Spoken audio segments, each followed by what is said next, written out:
bought this for Petty, and he used it along with a Showman head. He'd use one for rhythm and one for lead. Oh, Len did? Yeah, okay. Yeah. So first, Tom used this in Sundowners. well, yes, probably the Sundowners and then the Epics. I've never been able to find a picture of Tom playing anything like this because they're standing in front of the amps. You can't tell exactly what they're playing. You can tell it's a blackface Fender, but so I remember it well. Yeah, and you were there that day that he bought it. Is that right? Yeah. Yeah.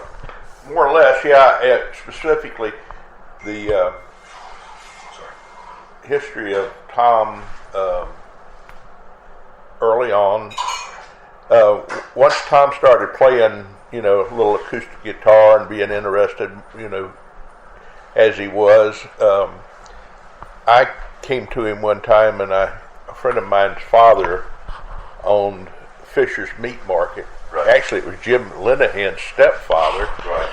And my father was friends, and I was there one day, and there was an electric guitar, and I went home and told his mom and dad, or told Tom about it, and his dad took him down. It was $25 for an electric guitar and a little amp, and they went down and bought it, and when they got it home, it was terrible, and they were able to take it back and get their money back. But at the time, Mr. Petty was working for what was the name of the place that so I can't think of the name of it right now.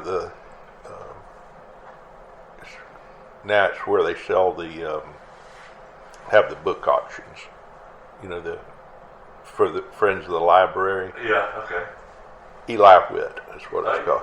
Yeah, one of my nephew-in-laws is Eli Witt. Right now, I got one of them in the family. Yeah. So Eli Witt. And anyway, apparently one of the other employees, Mr. Petty was aware of, had this guitar and amp. Right. And so that came home, and it was that bass guitar. You probably know the model of it and all that. EB2 or something like that. Yeah. And so Tom had a bass guitar in his hands and some type of little amp. I can't remember. It might have been a Deluxe or a Princeton or something. Seems like Princeton is what I've heard. Yeah. And that's kind of where I'm at too, is for my memory. But Tom got that, and with that, during that short time period, not too long after it, we got together in Tom's living room one Saturday and started this band called the Sundowners, and of course Robert Crawford, Richie Henson, Tom, Dennis Lee is the drummer, and myself, and Tom, on his bass. And so once that got started, and they played their gig at Howard Bishop School and all, practices started. They started really practicing, and they started picking up a few dollars. Plus, we sold drinks at the Florida Field, and Tom put enough money together to go down to Lipham's, and he bought this basement amp. On time? Huh? Did he buy it on time? I don't remember. It seemed like it. It might have been $200. It seemed like somewhere in that range. But I didn't remember it being on time. I know that he came home with it anyway. Oh, yeah. And I don't remember the details of whether it was on time or not. But anyway, he was full-fledged rock star at that time. He felt like, he had made the big time because he bought this basement amp. Well, it's a professional rig still to this day. That's what people play with those. And he cherished it like, it really made him, Yeah. If a new pair of shoes can make you whatever, this bassman really put him on top of the world, and he continued to play it, through with the Sundowners. That was his pride and joy. That was a real special deal for him, and played it till the end. I guess after the Sundowners blew apart, and he kept going rolling with the Epics, and apparently news has it that it was then sold at some point to Tom Ledden, I guess. Right. That's what Ledden told me. Yeah, he bought it from Petty. Yeah. And those years, he talked about playing it with Mudcrutch. He never talked about playing it with the Epics. So Tom probably had it during that time. I'm sure he did. Yeah. Yeah, he had it, of course. But I think Tom moved up to a Showman also, which was twice the power. Showman's 80 watts or 85 watts. I didn't know anything, but he would have had it through the Epics, I'm sure. Right. And that was a big deal for him. I carried that thing in lots of times, setting it up. Yeah. Well, the lower it seemed like it had two 12-inch speakers. The bottom case. Yeah. That was the other thing. Those were some big speakers down underneath. That was. So how did you get it? When I was working at Sabine Music in the 80s, somebody brought it in and it was broke, and he wanted a keyboard. And I didn't, honestly, at that point I was thinking, cool, Mudcrutch, I wish it said Heartbreakers on it or something like that, but I've kept it the whole time. I got it working perfectly and still use it, but there's been 4 famous amps that came my way. One was Barry Oakley's Showman, which came from Lipham's. One was this, and one Chris Etheridge of White Bassman, the guy from the Burrito Brothers, and Clarence White's amplifier from the Byrds. So whenever somebody like that, with their amp came around, I'm like, well, gee, if I could play like them with that amp, I should be able to make that sound. But I mean, this defined his early tone, that Net Gibson bass.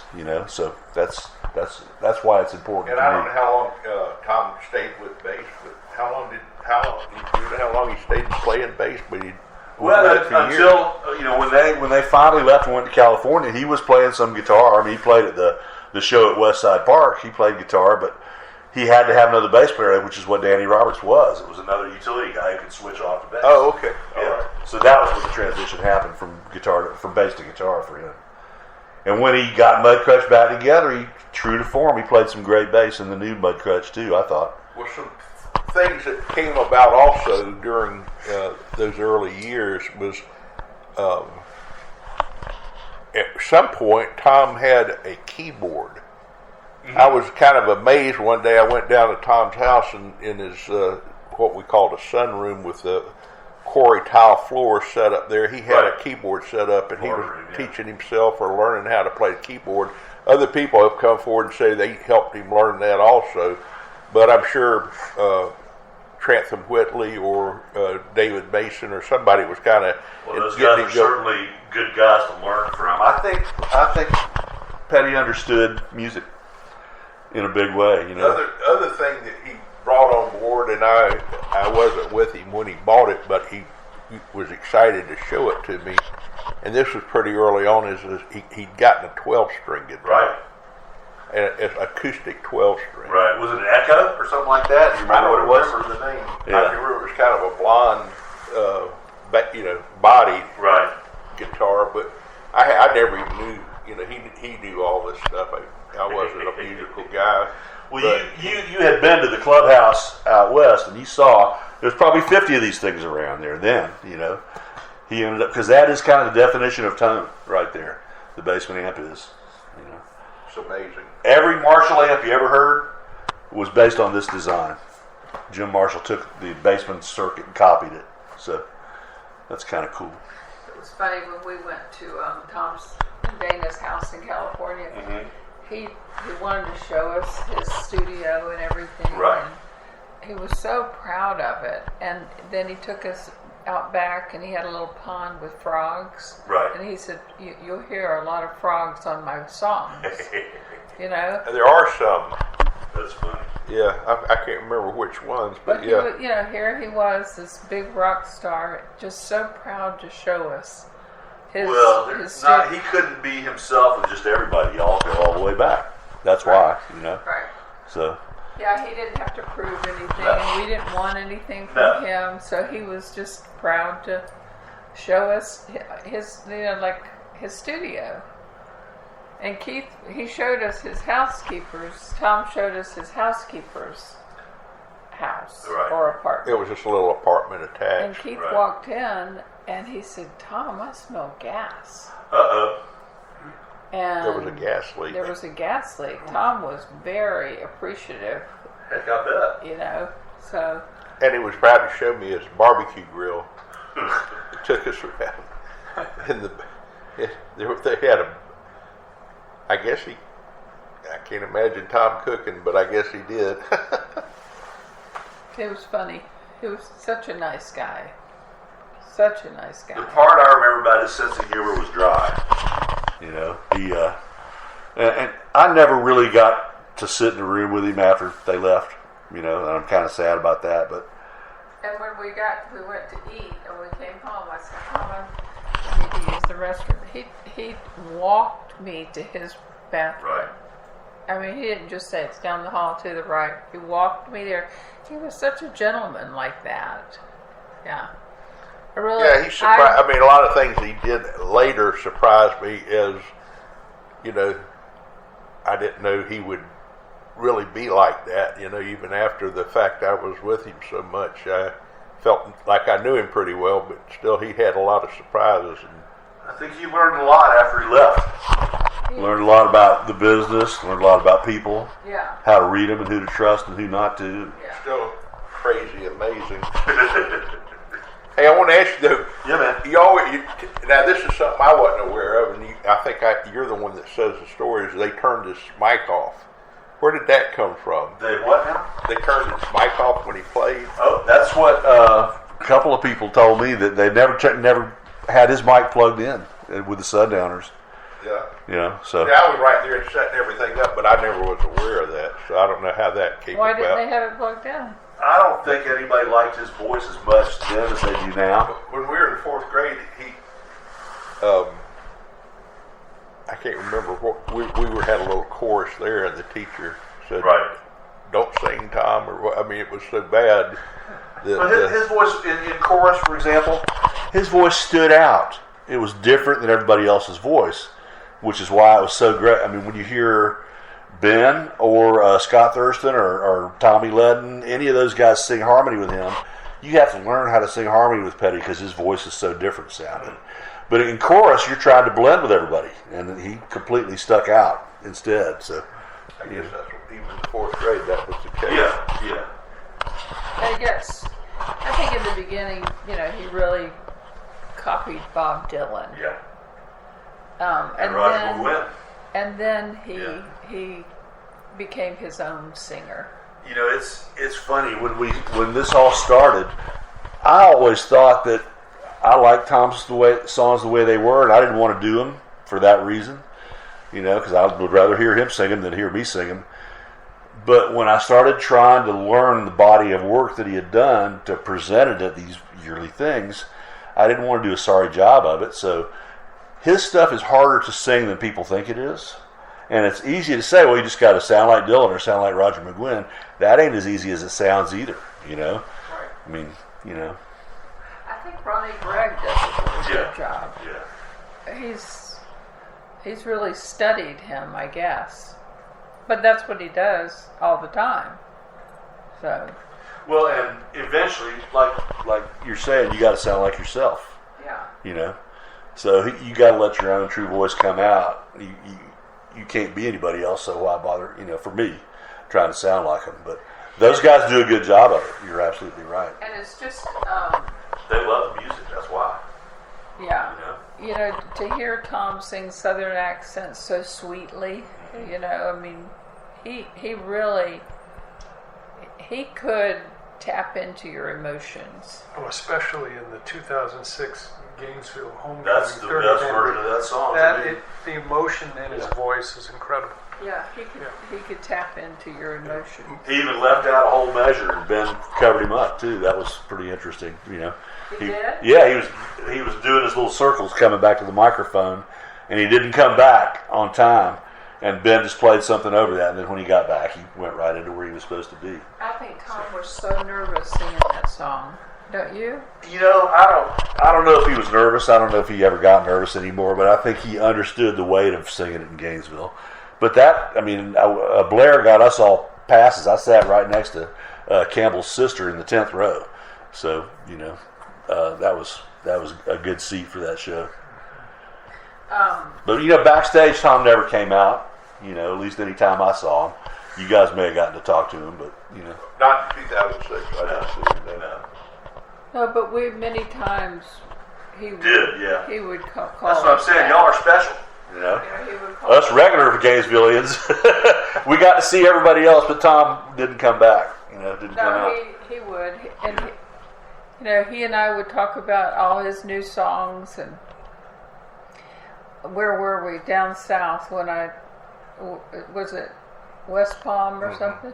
It was so hot, and we had spent 30 minutes with him, talking to him, and they came in to mic him up and put a jacket on him and everything. I said, Tom, you are going to be so hot out there.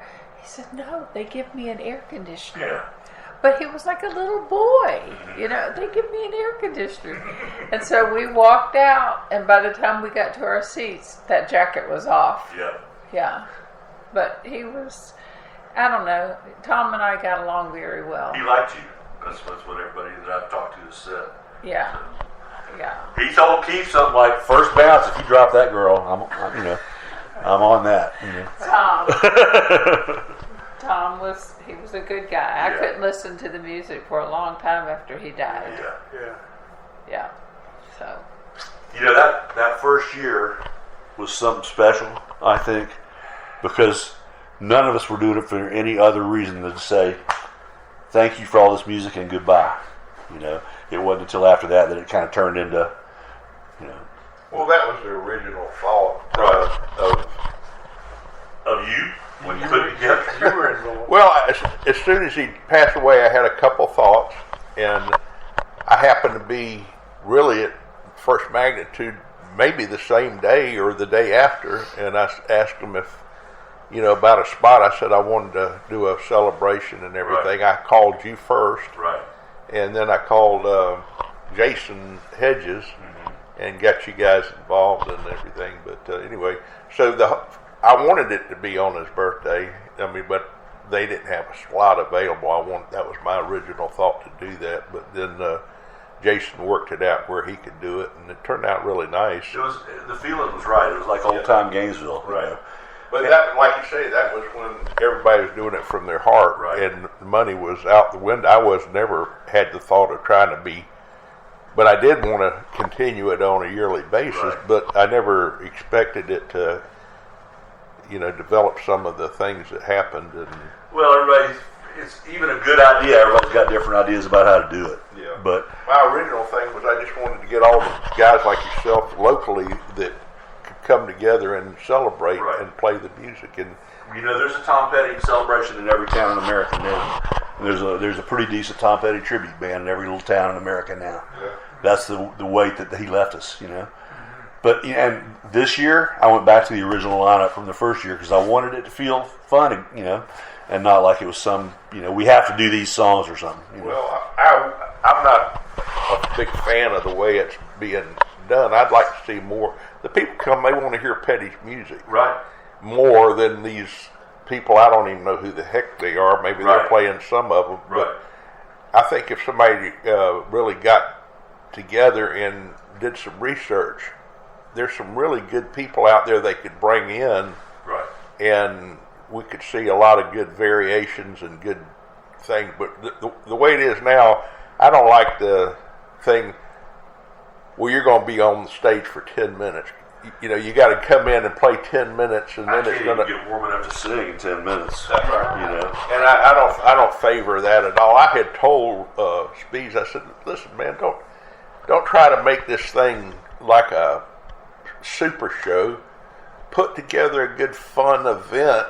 It doesn't have to be, And every you know, minute doesn't Jacob have to Dylan. be taken up. Well, you're asking musicians to get out of their complete comfort zone and be on time and stop on time. You know, I think- how's that going to work? Right. I think people would rather come see a good Petty group as opposed to Jacob Dylan.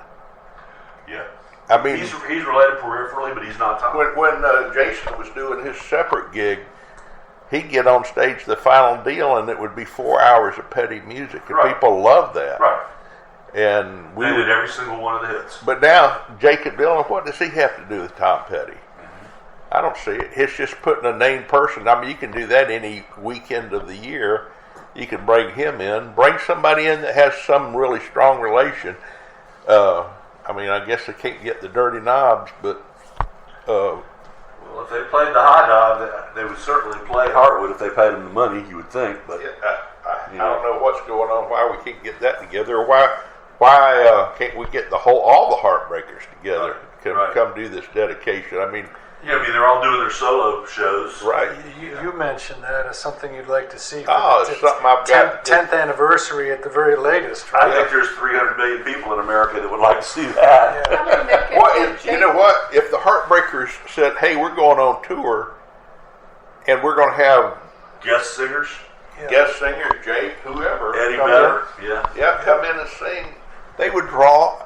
They could fill up an auditorium, no problem. I mean, Queen did it yeah. with Adam Lambert. Well, and it's not like anybody's going to ever replace Tom. That's not Well, that's not the problem. And just like nobody's going to To replace me, Freddie it's Mercury. having the original guys play the music. right. And